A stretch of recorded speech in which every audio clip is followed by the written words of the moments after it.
Esse é o Mundo em Revolução e nós vamos falar agora sobre a situação em Israel, hoje, dia 21 de novembro de 2023, meio-dia aqui no Rio de Janeiro, 5 horas da tarde lá em Jerusalém, no momento que eu gravo esse vídeo, e temos informações de que aquele túnel que tem debaixo do hospital Al-Shifa, lembra que ele chegava numa porta bloqueada, né, uma porta contra explosão. O exército israelense fala que conseguiu já ultrapassar essa porta, que está investigando o túnel além disso. A gente não tem ainda imagens disso, não temos mais informação, mas aquela porta já foi ultrapassada, né? Também tem notícias de vários outros locais em que foram encontrados armamentos, mísseis, um monte de coisa, né?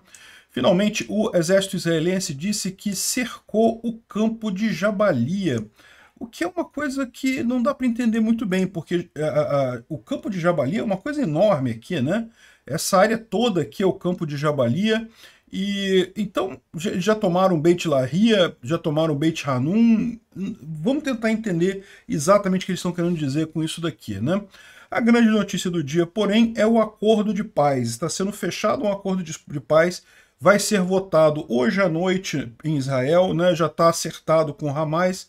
E a gente tem alguns detalhes desse acordo. Seria a soltura de 53 reféns feitos pelo Hamas, em troca de 120 prisioneiros de Israel, mas apenas mulheres e jovens, né? Ou seja, não teria homens adultos nessa liberação. E além disso, 4 dias de trégua. Israel não sairia das posições que eles estão hoje, mas não avançariam por 4 dias, né? Bom, é aquilo que eu falo para vocês. Eu não sei se isso é bom ou ruim. Na minha visão, eu acho que Israel não deveria parar, mas eu entendo a posição do pessoal lá com relação aos reféns e a necessidade de tentar salvar o máximo de reféns possíveis. Então, vamos aguardar. Eu imagino que eles estão tomando a melhor decisão lá, dadas as circunstâncias, né? E vamos falar também sobre o primeiro uso do canhão de laser de Israel, que conseguiu ontem derrubar pela primeira vez um projétil lançado contra a terra israelense. É uma arma que ainda está em teste, mas parece ser alguma coisa bastante positiva, né? Temos também as imagens do sequestro do navio Galaxy Leader, que foi sequestrado ali no Mar Vermelho pelos Houthis do Iêmen, né, com o apoio do Irã, né? A gente tem as imagens do que aconteceu ali. É uma coisa meio assustadora mesmo, tomaram conta do navio, não tem o que fazer, mas mostra como é que é o modus operandi desse pessoal por ali, né? E o idiota corrupto do Lula estava querendo falar com o Netanyahu lá em Israel, provavelmente tirar alguma casquinha, pagar de mediador em alguma coisa, né? Um fracasso completo em relações internacionais. Mas Netanyahu nem quis falar com ele, né? Faz muito bem, Netanyahu. O Lula não vai trazer nada de positivo nessa história. E o lado bom disso é que, certamente, se por um acaso Lula falasse com Netanyahu e o acordo de paz fosse assinado hoje, você sabe que a imprensa brasileira ia fazer o maior escarcéu dizendo que Lula conseguiu um acordo de paz e coisa e tal. É ridículo, mas sim, eles estão desesperados ao ponto de empurrar esse nível de mentira, né? Vamos falar sobre esses e outros assuntos em detalhes. Essas notícias foram sugeridas por o ES é só uma região de MG, Ai Ai, bota devagar que tá rasgando e várias outras pessoas. Obrigado aí ao pessoal que sugeriu as notícias lá no nosso site, no visãolibertaria.com. Obrigado a você que está assistindo o nosso vídeo. Se você gosta do nosso conteúdo, por favor, deixe o seu like, se inscreva aqui no canal, né? Pois bem, a situação aqui na faixa de Gaza, portanto, é essa, né? A gente não viu nenhum grande avanço aqui em relação a ontem, mas esse mapa pode estar atrasado, tá? Porque a gente vai ver justamente a questão do campo de Jabalia. Mas antes disso, vocês lembram desse túnel, né? Um túnel de 55 metros, que vinha aqui debaixo do hospital Al-Shifa e chegava no final numa grande uma porta de concreto reforçado, né? Uma porta contra explosões, né? Então, a notícia que a gente tem hoje é justamente aqui, ó, a porta de concreto foi quebrada, o exército israelense já chegou aos cômodos subterrâneos ali em Shifa, né, no hospital Al-Shifa. Não temos ainda nenhuma imagem, não temos ainda nenhuma informação, mas sabemos que eles já entraram e já conseguiram chegar ali, né? Bom, continuam as atividades em vários pontos da faixa de Gaza. Essas aqui são imagens liberadas pelos israelenses, né? E encontram mais um monte de munições e foguetes e armas, né? Em várias posições, alguns até em camas de criança, né? Então os israelenses continuam fazendo a identificação desses pontos ali na faixa de Gaza, né? Agora, aí que está essa informação que me deixou um tanto sem entender exatamente o que significa. O exército israelense anunciou que cercou o campo de Jabalia na parte norte da faixa de Gaza. Aqui, ó, aqui é a cidade de Jabalia, nessa região aqui, e o campo de refugiados é essa área toda aqui que fica ao norte de Jabalia, né? Se você olhar aqui, ó, tá invertido, eles inverteram a coisa, porque as duas coisas se chamam Jabalia, então aqui nesse mapa está ao contrário. Está dizendo que o campo de Jabalia é aqui e a cidade de Jabalia seria aqui, mas não, o correto, aqui tá vendo? Jabalia seria aqui. Mas não, é o inverso. Aqui é Jabalia, a cidade, aqui é Jabalia, o campo de refugiados, né? E esse campo de refugiados é mais um daqueles que surgiu como um campo de refugiados efetivo, hoje em dia virou parte da cidade, é um bairro da cidade, no final das contas, só é chamado de campo de refugiados, porque esses refugiados que vieram para cá vieram em 1900 e lá vai pedrinha, então já são os descendentes dos refugiados que moram aqui, né? Então esse campo de refugiados aqui fica entre Jabalia e Beit Lahia. Como é que pode os ucranianos terem cercado aqui? Só se eles já tomaram Beit Lahia e cercaram pelo lado de cá também, né? Não faz muito sentido isso. Enfim, mas a informação é essa aqui, ó. Tem foto de Israel já dentro do campo de Jabalia, onde as forças de várias unidades aqui do exército israelense dizem que já cercaram a cidade, né? Ou seja, já cercaram ali a região de Jabalia. Tem alguns mapas aqui para a gente tentar entender o que está acontecendo, mas esse aqui não ajuda nada. Continua botando Beit Lahia ainda nas mãos dos palestinos, né? Mas aí não faz sentido, então não está fechado Jabalia, né? Esse outro mapa aqui é um pouco melhor, talvez ele esclareça melhor, tá vendo aqui? Porque a cidade de Jabalia está aqui, o campo de refugiados está aqui. Segundo eles estão dizendo, Beit Lahia já estaria controlado, ou pelo menos em certo controle sobre Beit Lahia. Israel já teria cercado por pelo menos 3 lados aqui, aí faz sentido, porque realmente a gente sabe que Israel já está aqui no hospital indonésio nessa região. A gente sabe que aqui desse lado de cá, Israel também já está chegando aqui próximo ao campo de Jabalia, né? Então, eu acredito que essa imagem aqui é que representa melhor a situação atual. É um cerco, não é um cerco completo, ainda tem uma área aqui que Israel não controla, né? Mas já é quase um cerco, já estão 3 lados ali cercados, já é quase um cerco isso daqui, né? Além disso, você pode entender que toda essa área aqui está em cerco, porque Israel já controla aqui, né, o Oriente, já controla o Ocidente, o Sul e o Norte. Então, na verdade, o que acontece só é que ainda tem um corredor humanitário para atravessar para o Sul aqui, na Salah al-Din, né, na rua Salah al-Din, aqui a gente já viu isso, né? Então, eu acredito que seja essa situação, esse mapa aqui deve estar desatualizado, né, indicando que o Israel já chegou aqui, já realmente cercou toda essa área aqui do campo de Jabalia, ou seja, já avançou bastante aqui no norte da faixa de Gaza, né? Além disso, lógico, eles continuam atingindo estruturas do Hamas. Essa imagem aqui mostra um local que era um depósito de munição, porque ele explica aqui, a primeira bomba fomos nós, a primeira explosão fomos nós, essa daqui. Aí a segunda era coisa do Hamas que explodiu, ou seja, tinha algum depósito de munição ali que acabou explodindo a coisa toda, né? Uma grande explosão ali. Continua, então, os israelenses avançando ali na faixa de Gaza.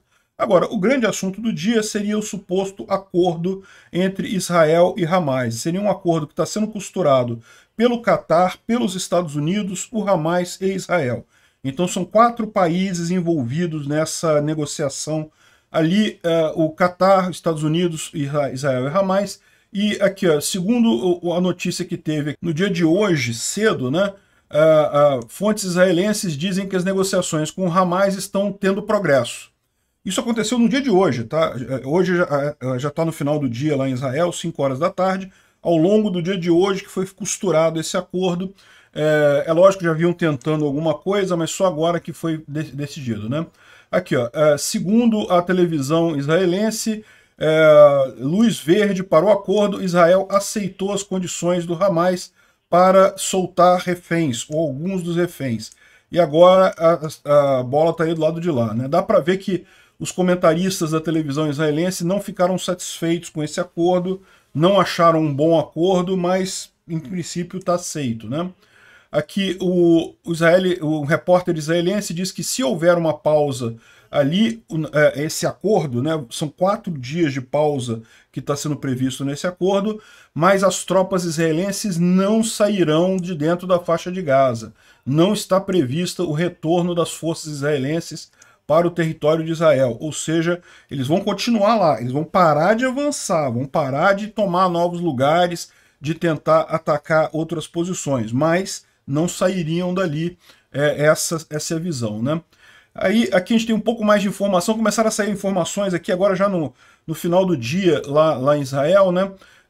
O cessar-fogo que foi acordado entre Israel e o Hamas durante as negociações no Catar, com os americanos também, consiste numa pausa de 4 a 6 dias em que os reféns seriam liberados pelo Hamas e um número de terroristas seriam liberados das prisões israelenses, com a possibilidade de dias adicionais serem adicionados a esse cessar-fogo, baseado em mais reféns serem capazes de serem encontrados e liberados, né? Como a gente falou para vocês, o Hamas, a estrutura central do Hamas já se desfez, então o Hamas prometeu entregar um determinado número de reféns e se comprometeu a encontrar os outros reféns que estão com outros grupos que eles perderam a comunicação. Eventualmente, se outros reféns forem liberados, teriam mais dias de cessar-fogo, né? E o acordo foi liberado agora, há poucos aqui, ó, eu comecei a gravar meio-dia, 11h40 aqui no Brasil, ou seja, 4h40 da tarde lá em Israel, que liberaram a informação. O gabinete israelense vai se encontrar essa noite para votar o acordo com o Hamas. O acordo seria, segundo estão dizendo, 53 reféns seriam liberados em troca de 150 palestinos, mas apenas mulheres e jovens que estão sendo mantidos em cadeias israelenses, né? Além disso, 4 dias de pausa na luta ali em Gaza. Então, isso é o acordo que está sendo feito, né? O pessoal aqui também não está satisfeito, né? Não, cessar-fogo só com todos os reféns soltos e não sei o que lá. Ridículo, sem cessar fogo, de jeito nenhum. O pessoal lá em Israel, a maior parte do pessoal não quer, mas eu entendo a posição do governo Netanyahu, né? Para as famílias dos reféns, a coisa é totalmente diferente, né? É fácil para mim aqui, que não tem nenhuma relação com nenhum dos reféns, falar, não, continua lá, continua destruindo, né? Tem que acabar com o Hamas e coisa e tal. Não tem pai meu, não tem mãe minha, não tem irmão meu preso lá com o Hamas, né? Para quem tem parentes lá, realmente, certamente, uma situação totalmente diferente. E lembra, existe um brasileiro entre os reféns. A gente não sabe quais reféns serão liberados pelo Hamas, né? Mas tem um brasileiro no meio deles. Então, para quem tem proximidade com esse pessoal, a equação é outra. Então, eu imagino que o governo israelense tem feito todos os cálculos adequados para isso daí, né? Vamos ver, vamos ver. Aparentemente a coisa está encaminhada, vai votar hoje à noite e estaria aguardando isso daí, né?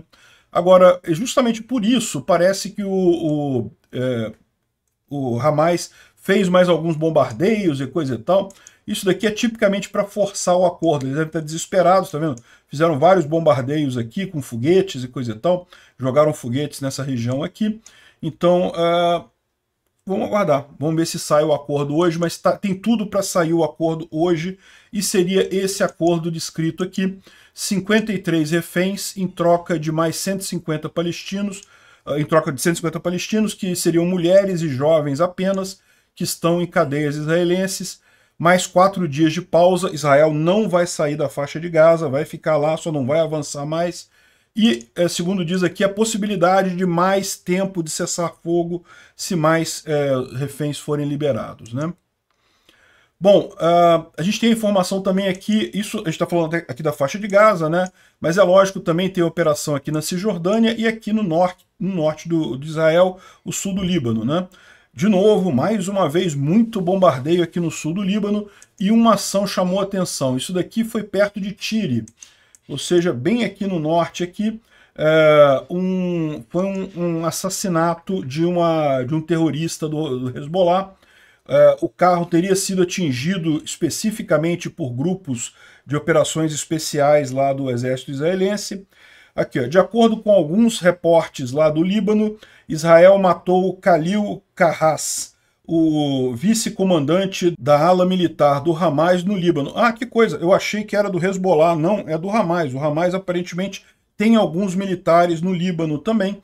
Certamente o Hezbollah é muito maior ali no Líbano, mas não é estranho ter alguma coisa de militares do Hamas ali, né?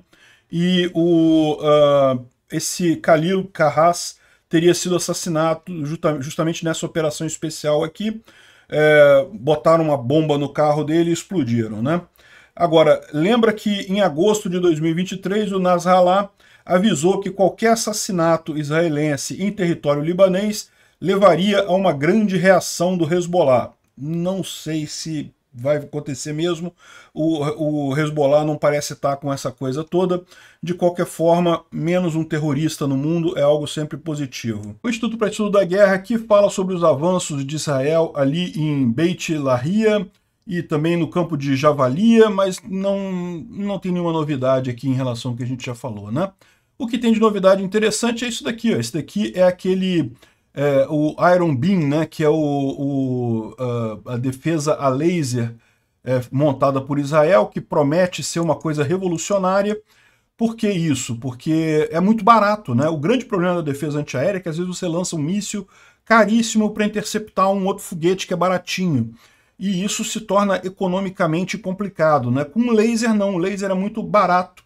É energia, né? Não é que seja de graça, né? Tem custo também, mas é muito mais barato, né? Aqui a informação, nos dias recentes, o exército israelense, com sucesso, derrubou um foguete usando o Iron Beam, o sistema de defesa laser, né? E o pessoal está falando aqui.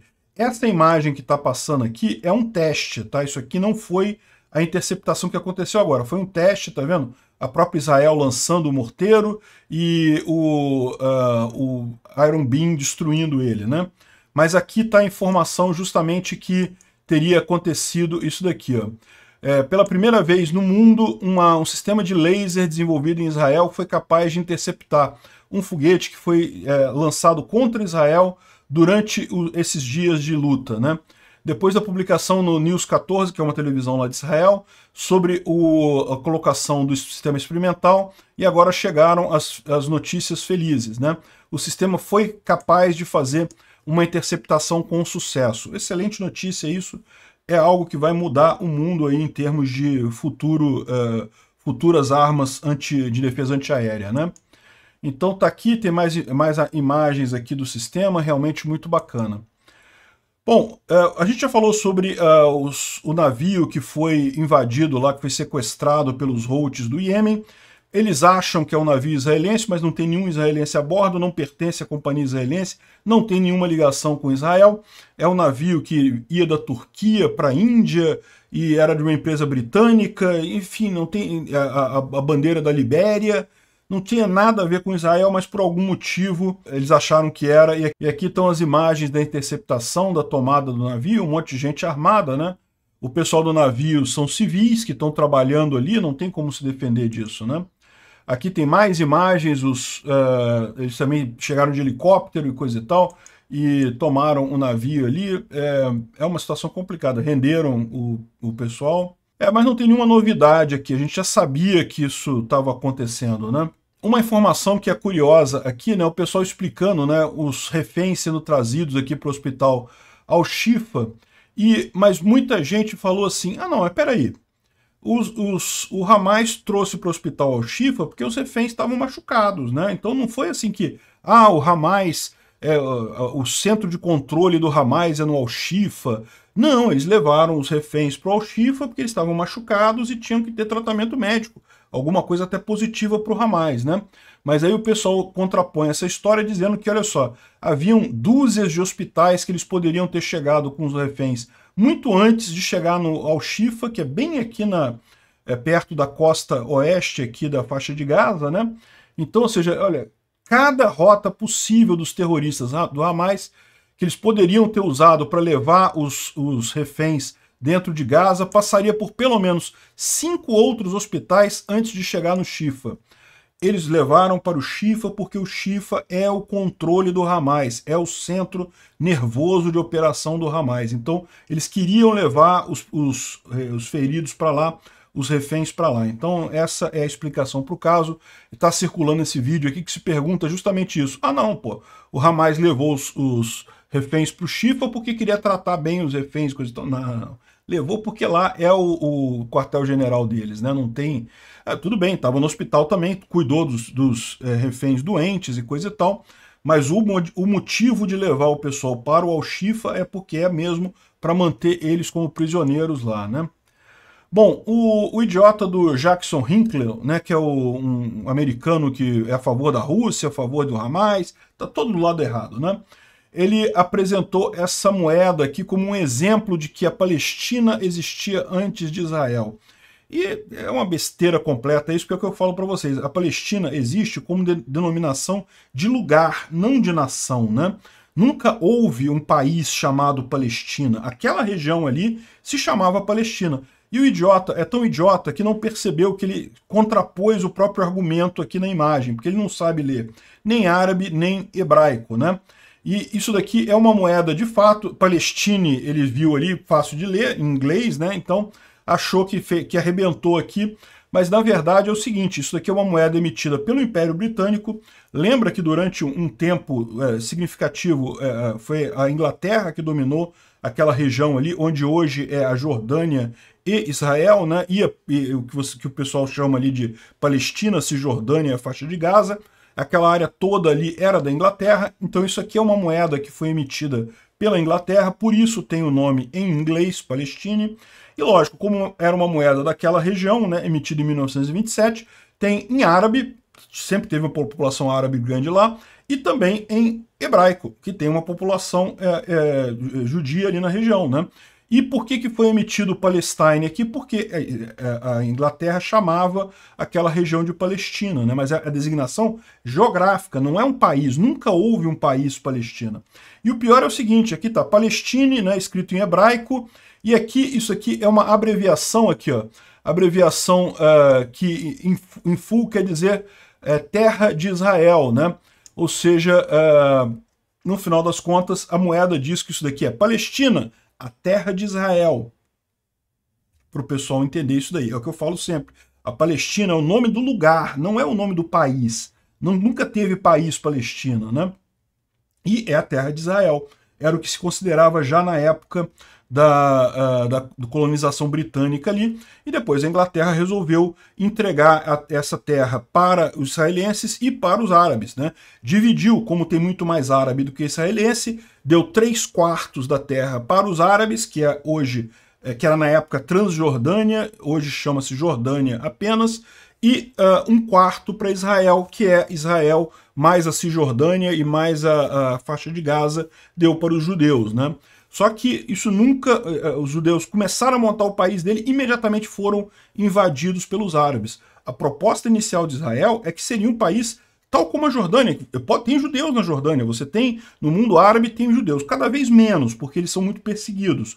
Mas você tem árabes e judeus em Israel hoje, então não teria problema nenhum. O país seria Israel, aquela área toda, inclusive a Cisjordânia e a faixa de Gaza, mas poderiam morar árabes ali, não havia nenhuma negação da população árabe ali na religião, né? Só que os árabes imediatamente invadiram Israel para tentar matar Israel, e aí nesse processo de luta é que a coisa toda aconteceu. Aí sim, de fato, Israel teve que tomar medidas para se proteger, estava lutando pela sua existência, né? Enfim, isso daqui, o idiota tentando fazer propaganda pró-Palestina acabou ajudando Israel, né? Sem contar, evidentemente, o pessoal... Aqui, ó, já tem até... Já tá com o contexto das notas da comunidade aqui explicando a coisa. E depois aqui tem um pessoal falando, não, e pô, e tem ainda um monte de outras informações de que Israel tá nessa área aqui já há milhares de anos, né? Tem aquela estela lá do Egito que mostra o povo israelense, coisa e tal, enfim, é uma besteira completa isso daqui. Saiu a notícia que a Alemanha está preparando para trazer refugiados da faixa de Gaza. o pessoal ficou apavorado. Como assim que a Alemanha vai fazer isso? Vai trazer refugiados da faixa de Gaza para a Alemanha? Tá maluco? Nem os países árabes aceitam refugiados daquela região. Mas aí depois o governo alemão explicou. Na verdade, o que eles vão trazer são alemães que estão lá. Sabe esse negócio que o Lula trouxe a galera sem nem ver? O governo alemão só agora falou que, olha só, nós vamos ver quem são as pessoas, porque a gente só vai trazer as pessoas, mesmo quem for alemão, tiver passaporte alemão, só vamos trazer quem for realmente pró-Alemanha, pró-Europa, não vamos trazer quem for simpatizante da Palestina, né? Então, repara que, na verdade, estão sendo mais cuidadosos. É o que o Brasil devia ter feito também. Trazer só aquelas pessoas que são brasileiros mesmo e que não são pró-Palestina, não são pró-Hamas, né? Pró-terrorista não devia trazer ninguém no final das contas. É um absurdo o que o governo brasileiro fez de trazer todo mundo. Eu não conheço todo mundo naquela leva de brasileiros, mas parece que pelo menos um daqueles brasileiros, aquele que aparecia com mais frequência ali no grupo de brasileiros, ele é um apoiador do Hamas. Ele tem posts dizendo que é para matar israelenses e coisa e tal, né? Deixa o cara lá, pô. Se ele gosta do Hamas, fica lá com o Hamas, pô. Bom, o idiota socialista do Lula quer telefonar pro Netanyahu, mas foi rejeitado pelo primeiro-ministro israelense. Fez muito bem. No final das contas, o que vai falar com o Lula? O Lula é um socialista, é a favor do Hamas. Já deixou claro a posição dele a favor do Hamas. Não tem o que conversar com esse cara, né? Não tem mesmo o que conversar. E felizmente, como eu falei para vocês, porque imagina se Lula liga para o Netanyahu e depois tem a decretação dessa paz aí entre Israel e o Hamas, é lógico que a imprensa brasileira ia dar um jeito de torcer isso para dizer que foi pelo telefonema do Lula. Mas felizmente não, nem teve telefonema, Lula nem falou nada. Lula é um idiota, não serve para porcaria nenhuma. Obrigado por assistir o vídeo até o final. Se gostou do conteúdo, não esqueça de deixar o seu like, isso ajuda o canal a crescer e a chegar para mais gente. Se não gostou, deixe o dislike e explique nos comentários como podemos melhorar. Comente também sugestões de temas que podemos trazer por aqui. Comentários insultuosos ou defendendo ditaduras e criminosos de guerra serão sumariamente bloqueados. Agradeço a compreensão. Se ainda não é inscrito no canal, considere se inscrever clicando no botão inscrever-se abaixo e marcando a campainha para todos os avisos. Se quiser ajudar o canal, veja no nosso site como você pode fazer isso.